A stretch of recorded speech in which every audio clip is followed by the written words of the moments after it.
In a world that's succumbed to a global parasitic fungal infection that turns people into bloodthirsty monsters, a man is tasked with delivering a girl across the country. To reach their destination, they must fight against the infected who now inhabit the apocalyptic wasteland. In 1968, a famous television show host interviewed two epidemiologists, Drive Schoenhuis and Dr. Neumann, about the dangerous microorganisms that could hypothetically start a global pandemic. Schoenhuis explains the capabilities of viruses and bacteria as a recurring danger to human life and mentions the discovery of a new virus in Madagascar. Hearing the straight-faced doctor's statement, the curious host turns to Neumann for his opinion, and the doctor denies being worried about a possible pandemic caused by bacteria or viruses, much to the interviewer's confusion. Dr. Neumann defends himself in a light tone, saying people will always be at war with viruses and bacteria that may result in many deaths, but in the end, humans will always prevail. However, the doctor's real concern is a pandemic brought about by a fungus, eliciting an amused response from the audience.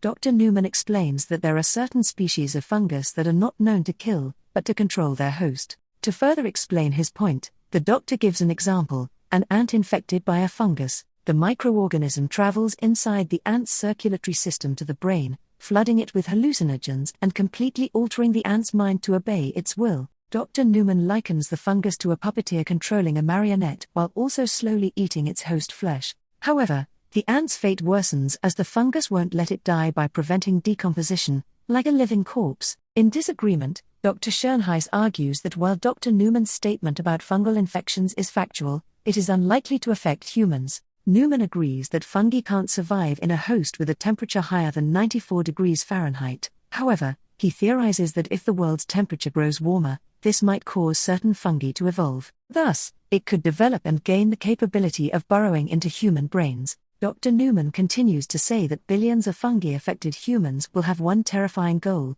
to spread infection. He adds that there are no known treatments or preventatives, and he doubts anyone can find a cure if it happens. Fearful, the host asks what humanity's recourse would be, and the doctor just shakes his head and says humanity would lose, to which even the skeptical Drive Schoenhuis agrees. In 2003, Sarah Miller woke up to the light shining from her window and looked up at her clock. She then hurriedly knocks on her father's bedroom door to wake him from his slumber. Later, Sarah cooks eggs for breakfast and then searches the cupboard for the pancake mix. Hearing her father's footsteps, Sarah asks where the pancake mix is. Joel, her father, enters the kitchen and apologizes for forgetting to buy some. Sarah complains that she wanted to make him pancakes for his 36th birthday. While they sit at the table, Joel's brother Tommy arrives. The brothers speak about their overtime work as construction workers, but Sarah interjects that it's her father's birthday. To appease her, Joel promises to get his job done by 9 and to buy a cake for dinner. Sarah heads upstairs to get her bag, but not before entering her father's room and sneakily snatching a couple of dollars along with her father's broken watch. Outside, Danny Adler, their neighbor, feeds an elderly wheelchair-bound woman, Nana. He asks when Sarah will come by to visit because his wife has been asking. Joel tells Danny that his daughter will join them after school, and Sarah grumbles as they leave. At school, Sarah impatiently sits in class when a glimmer of light flashes across her face. She looks over and sees her classmate's medical alert bracelet reflecting in her direction, noting the odd twitching of the person's hand. The bell rang to signal the end of school, and she rushed to catch a bus to the city. In a watch repair shop, Sarah asks the owner, Nasir, to fix her dad's timepiece. She then notices the emergency vehicles rushing past the store window. Suddenly, a panicked Tahira explains in Arabic that she'd gotten a phone call from her sister about distressing events. As Nasir hands the fixed watch to Sarah, Tahira steers her out of the shop and tells her to head home immediately before locking up. Sarah goes to the Adler's residence, where Connie, Danny's wife, welcomes her. As she enters, Mercy, the border collie, runs to the teenager for pets. Then, Sarah asks the older woman if she's seen any concerning news on TV, but Connie disregards her worry. After finishing her homework, Sarah scans the Adler's DVD collection. Behind her, Nana starts twitching in an unnatural manner, uncharacteristic of the typically catatonic woman. Oblivious to Nana's strange behavior, Sarah returns to the kitchen, holding a DVD, and asks Connie if she can borrow it. As she's about to leave, Sarah sees Mercy staring at Nana and whimpering, adding to her befuddlement. That evening, Sarah sits on the couch waiting for her father. The TV shows a news report of scattered incidents of violent behavior around the city attributed to an illegal substance. Moments later, Joel arrives and joins her on the couch. He apologizes to his daughter for being late and forgetting to buy the cake. Sarah asks him to swear to buy a cake for her the next day in exchange for a gift, making Joel smile. Sarah hands him the box, and he happily opens it to see his old watch ticking. He puts it on and asks where she got the money from, and she jokingly says she peddles illegal substances for cash. Pleased, Joel shyly thanks Sarah, who takes out the DVD of Joel's favorite movie that she borrowed from the Adlers, and they watch it while cuddling on the couch. Hours later, while his daughter sleeps on his lap, Joel receives a phone call from Tommy, who says he's in jail and needs Joel to bail him out. Left with no choice, Joel carries his sleeping daughter to her bedroom before leaving the house at 11 p.m. 3 hours later, Sarah wakes up from the rumbling chaos outside and searches for her father. Realizing she's alone, Sarah turns the TV on to see a national emergency alert broadcast advising people to stay indoors for safety. Suddenly, a loud banging sound startles Sarah, and she turns to see a frightened Mercy pawing at the door. Comforting the whimpering dog, Sarah tries to bring Mercy back, but the dog runs away in fear of the Adler's open door, confusing the teen. Sarah cautiously enters the neighbor's house, and to her shock, she finds an injured Danny sitting on the kitchen floor, bleeding and begging for help. The older man glances at something behind the counter, and when Sarah follows his gaze, she sees Nana biting down on Connie's neck. The elderly woman raises her head, showing the tendrils growing from her mouth. The woman notices Sarah's presence and chases her, so Sarah runs out the front door to escape. Outside, Joel and Tommy arrive in the truck. Joel orders her to get in the vehicle just as Nana appears, snarling and running toward them. Joel slams a wrench on the woman's head, incapacitating her. Joel apologizes to his terrified daughter and tries to explain the situation, but an explosion interrupts them.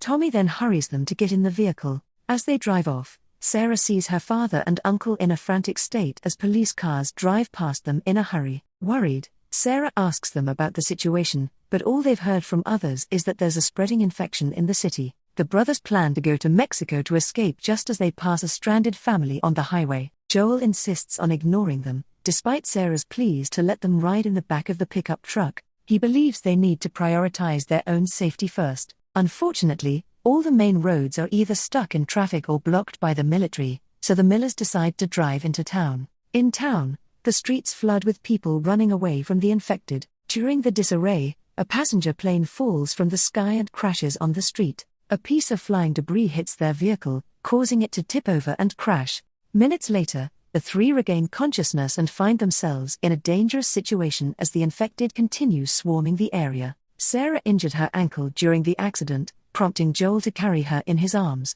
Tommy gets separated when another vehicle crashes into theirs, impeding him from joining Joel and Sarah in an alley. The brothers agree to meet at the field near the river. Moments later, an infected man spots Joel and Sarah and chases them into a building. With his daughter in his arms, Joel barely escapes the infected as it scrambles after them like a madman. After Joel and Sarah escape through the back exit, a soldier shoots the infected just in time. The soldier asks for their current status, and Joel conveys that Sarah hurt her leg in an accident and that they aren't infected. The soldier keeps his gun pointed at Joel while asking for his superior's orders through the radio. The soldier apologizes before shooting at Joel, and they fall down a hill. When the soldier sees Joel still alive, he points to shoot again, but Tommy guns down the soldier first. Joel lifts his shirt to reveal a bullet graze on his torso. Unfortunately, Sarah sustained a serious injury to her abdomen as she desperately gasped for air. Joel crawls to her side and tries to save her, but his daughter ultimately perishes in his arms. 20 years later, Joel lives in a quarantine zone in Boston, where he works odd jobs, including the disposal of infected deceased bodies in a bonfire. A woman and Joel open a truck full of corpses. Upon seeing a child's body, the woman tells Joel she can't bring herself to do it, so Joel emotionlessly tosses the corpse into the fire himself. At the end of the workday, Joel and the other workers collect their payment from a Fedra soldier. He asks the officer for another job and takes the high-paying sewer maintenance gig. Traversing the dire and hopeless city, Joel comes across a public hanging of lawbreakers and signals a soldier, Lee, to an empty corner for their transaction. Joel hands Lee a baggie of substances in exchange for ration cards and a few cigarettes. Then, Joel asks for the status of the vehicle that he wants. Lee tells him that he's recruited other soldiers to help Joel prepare for his journey. Before leaving, Lee advises Joel to stay home for a while due to the ongoing battle between the Fedra soldiers and the rebel group, Fireflies. Elsewhere, Robert negotiates with a battered woman, Tess. He nervously explains why he resold the car battery that Tess had already paid for. He asks the woman to forget how his men had roughed her up if he sets her free because he fears Joel's retaliation. She convinces him she'll speak to Joel and find an excuse regarding her injury.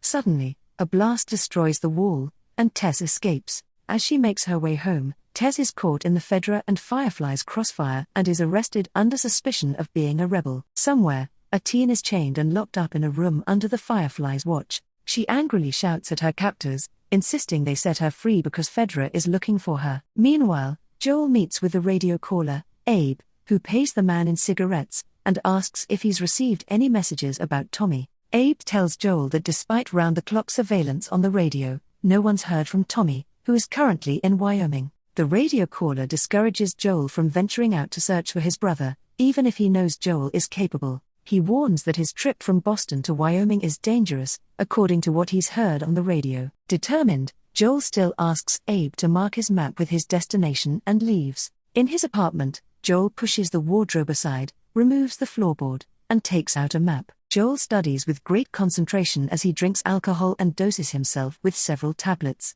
On his wrist, he wears the watch Sarah had repaired. Soon, he gets in bed, and Tess joins him hours later. The next day, Joel sees Tess' injuries, which she initially lies about, but after some soft questioning, Tess comes clean about Robert's men roughing her up after she confronted him on the resold car battery. Angered, Joel plans to hunt down Robert and his men. Tess tells him to calm down and suggests they stealthily steal their battery and money back so they can leave as soon as possible, to which Joel agrees. Before they leave their apartment, Joel takes out his guns from his hidden compartment. Meanwhile, Marlene, the leader of the Fireflies, enters a room where 3 people are planning their next attack. Kim, second in command, inquires about their leader's motivation for doing business with Robert and holding a female prisoner in their hideout. After dismissing the others, Marlene gives her a piece of paper containing information that instantly convinces Kim to continue their plan, and she vows to do whatever she can to help her leader and keep the information secret. Marlene visits their prisoner,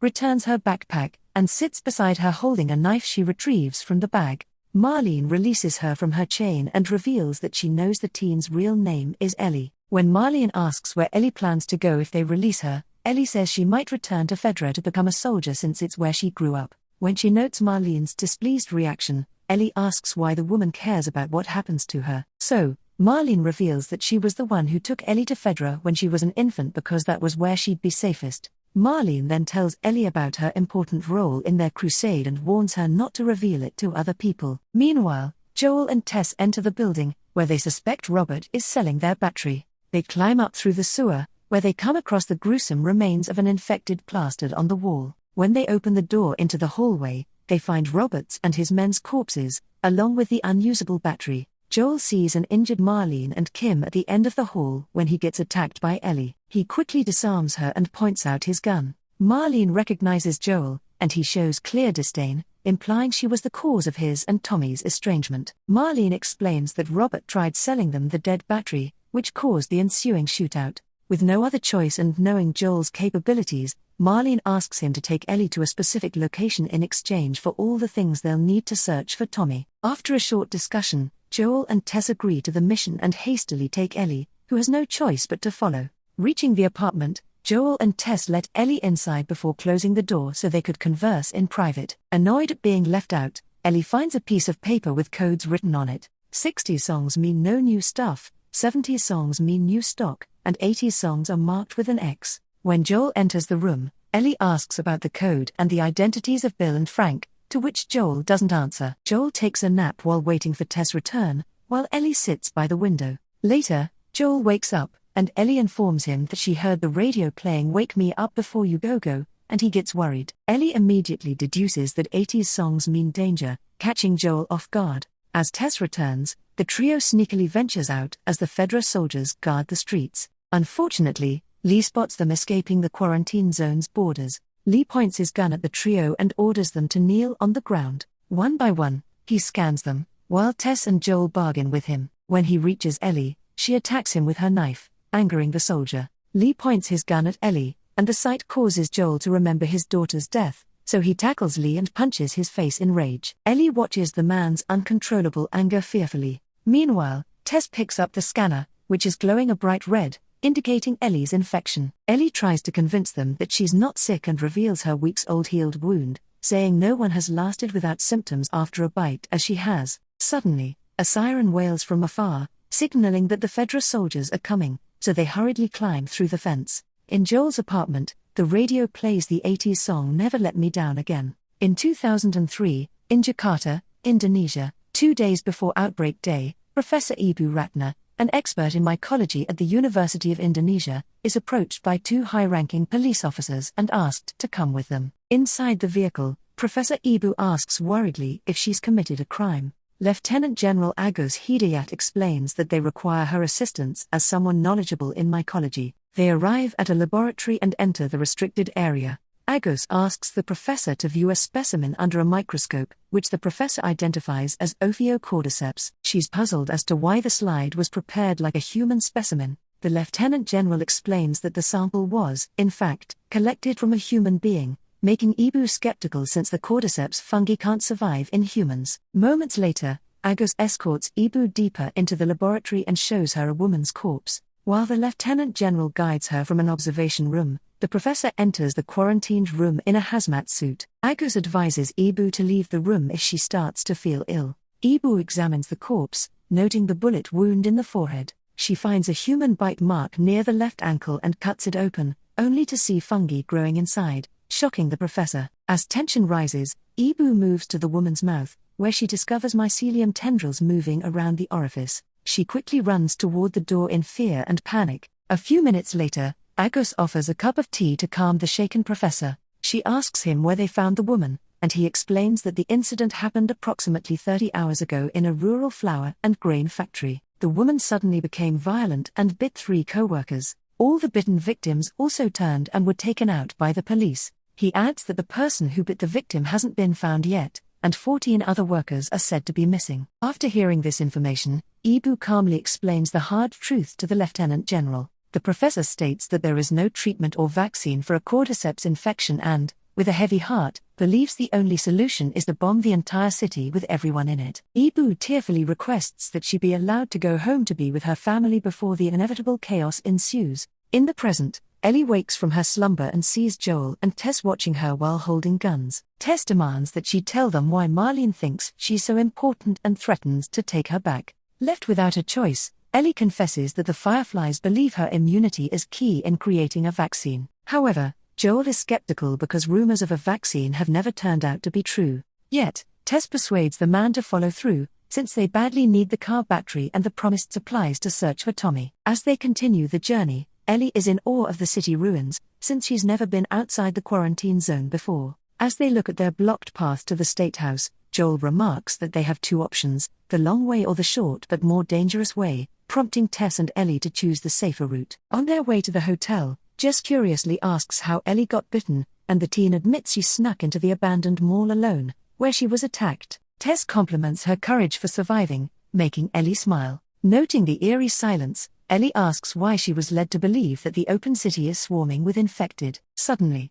they hear a terrifying scream, making the group stop in their tracks. With a determined look, Joel urges them to keep moving forward. In the hotel, they wade through the flooded lobby to access the stairs. After climbing several floors, the group reaches a hallway with a narrow opening above the debris. Tess climbs up to find a way to open the locked doors for her companions. Left alone, Joel and Ellie have a small, awkward talk about the infected's lifespan and how Joel feels whenever he slays one. Tess interrupts the conversation after successfully opening the door, and Joel notices her anxious expression as she beckons them. From the balcony, they see a large group of infected slithering on the ground, blocking their way to the State House. Seeing the infected horde's movements, Ellie notes how they seem connected. Tess explains that fungus grows deep in the ground, with its long fibers stretching over a mile, connecting all infected in one area. When one patch of cordyceps is disturbed, a dozen infected are alerted. Although Ellie's immunity can save her from infection, she's not immune from being ripped apart.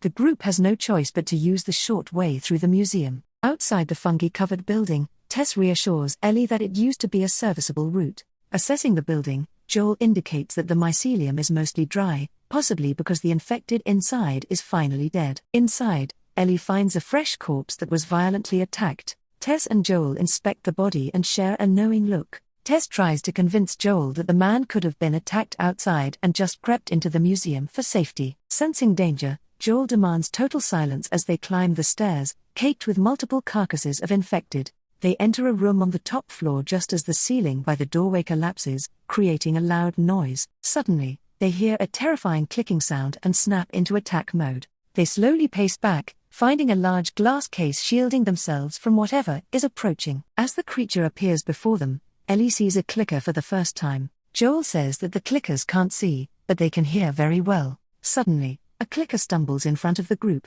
making Ellie gasp in fear upon seeing its face, alerting the creature. Joel fires at the clicker, but it disarms the man, making it difficult for him to fight back. Then, another clicker appears and chases Tess and Ellie. However, the ladies trip over a mannequin, separating them. The clicker chases after Tess, while Ellie crawls away in panic. Meanwhile, Joel confronts the first clicker and distracts it by breaking a glass display. He hides behind a wall and carefully reloads his gun, sensing the clicker move closer to his location. The man sees Ellie and approaches her swiftly. They both crouch and move away from the infected, but Joel accidentally steps on shattered glass, alerting the clicker, which lunges at them. Fortunately, Joel slays it by shooting its head. Another clicker appears and runs toward them. Tess arrives just in time and hits it with an axe, and Joel finishes the clicker with a shot to the head. After the encounter, Tess sustains a limp, and Ellie receives another bite on her arm. Worried, Tess urges everyone to move by crawling out a window to the roof. As Joel tends to Tess's twisted ankle, he shares his concerns about Ellie being infected, but Tess snaps at him for being pessimistic. They travel to the meeting spot and wonder why the place seems deserted. Joel inspects the parked truck in front of the State House, but he only sees blood on the driver's seat. Fuming, Tess grabs Ellie and barges inside the building. Unfortunately, the militia members seem to all have died when there was a shootout after several became infected. Frantic, Tess checks the bodies for a map or clue to find where the Fireflies were supposed to take Ellie. Joel berates her and says they need to go home since there's nothing they can do about the situation. Tess exasperatedly yells that the quarantine zone isn't her home. Ellie realizes that the older woman got bitten, surprising Joel, who tells her to show them. Tess pulls her t-shirt collar aside to reveal a bite mark on her neck. She scoffs and sadly remarks that her luck had to run out at some point. Tess tells Ellie to remove the bandage, and the older woman shows Joel and tells him that Ellie is the real deal. She's been bitten twice and has staved off infection both times. Tess pleads with Joel to take Ellie to Bill and Frank as her last request to set everything right. Suddenly, one of the infected tries to rise up from the floor, which Joel immediately shoots. However, the tendrils alert a nearby horde, and the infected head toward their location. Knowing the infected are coming, Tess knocks over the fuel drums and throws the grenades on the floor, telling Joel and Ellie that she'll ensure the infected won't follow them. Left with no choice, Joel grabs Ellie to escape through the back. As the horde breaks in, Tess can't ignite the lighter, and an infected man walks toward her. It opens its mouth and lets its tendrils enter the woman. Finally, Tess ignites the flame and drops it on the floor, setting off a massive explosion. Joel and Ellie make it outside the building and watch the State House go up in flames.